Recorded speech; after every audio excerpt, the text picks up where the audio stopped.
just picture, you're sitting there watching a bit of telly and suddenly you get this pain in your chest, starting to feel it going down your arm, think, bloody hell, I could be having a heart attack here. So you call up 999 and let them know, and to which you are then told to make your own way to hospital. I mean, I don't know about you, but I'm pretty sure trying to get to hospital whilst you're having a heart attack might be a bit dangerous if you have to drive and could actually cause more accidents. And it's just absolutely absurd. But this seems to be the advice that they are giving to people. It's just absolutely disgraceful.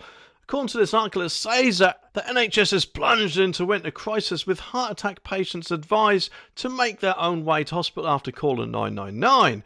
And a script apparently used by emergency call handlers had been changed to suggest that people get themselves to A&E during periods of high demand. And, don't get me wrong, I understand that there's only so many ambulances to go about, or so many paramedics on motorcycles or whatever. The thing is, though, if you're having a heart attack or something serious like that, not only should you be prioritised for an ambulance, but also you shouldn't really have to get yourself to hospital, especially if it's quite far away. Because not only could that more than likely cause more pressure with your heart, but also you could drop down at any moment, no doubt. I mean, what to expect us to have some sort of crystal ball to get there beforehand and then drop down in the waiting room? It's just crazy, isn't it?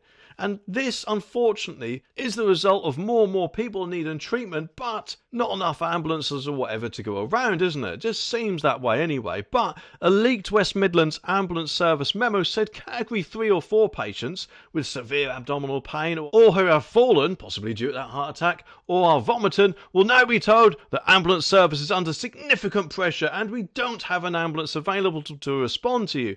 It may be a number of hours before one is available. Is there any way that you can arrange to safely make your way to hospital emergency department? I mean, that word there, emergency, surely Ed Miliband could at least cut down on his £11 billion or whatever it is climate aid emergency and therefore put a bit of money into the NHS and who knows, actually give us 1 or 2 more ambulances per hospital or a few more paramedics on motorcycles. Because let's face it, even though they're not an ambulance, they could still assist in a situation, couldn't they? But no, it seems they decided to do this instead. It's just absolutely crazy, isn't it? The document, though, sent on November the 29th and seen by the Sunday Times, said that when the service is under the highest levels of pressure, category 2 patients, including major burns victims and those suffering from a stroke or heart attack, will be asked to do the same. So it's not just a heart attack, but a stroke as well, or heaven forbid, you get a severe burn.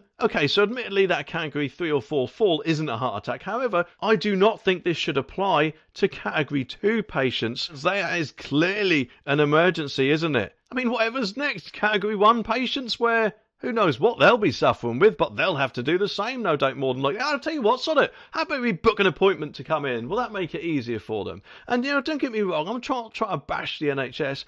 I'm trying to say that the government really does need to do something to sort all this crap out. Surely 1 or 2 things now need to happen. Number 1, the government should stump up a bit more money, realise that actually people's lives are more a priority than an overseas climate emergency. And number 2, and in fact, including number 2, stop all this woke crap within the NHS with diversity managers and woke positions that they now have to fill, and then scrap them and put that money towards the ambulances instead.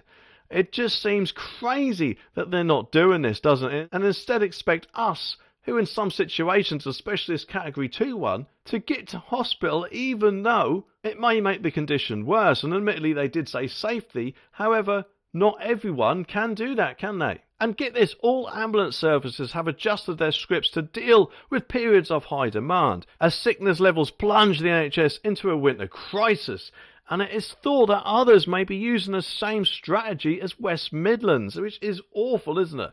NHS England's Chief Executive Amanda Pritchard had described the winter situation as concerning. Well, thanks for that. She said, we are heading into winter with 350% increases in flu cases in hospital and 86% rise in norovirus compared to the same month last year. And an average of over 95,000 hospital beds are occupied each day, more at this point than every other year. Well, no doubt that is, of course, due to the possibly due rather to the ballooning population that we've got, and some of those people do come from the safe country of France, no doubt. Coroners have sent 33 warnings to ambulances trusts in 2024 after deaths were found to be linked to delays in emergency responses, and that is shocking, isn't it? There should be no excuse for that, especially in this day and age, and the sooner the government do something about this, the better. I mean, whatever's next, they expect us to walk to our own funerals as well.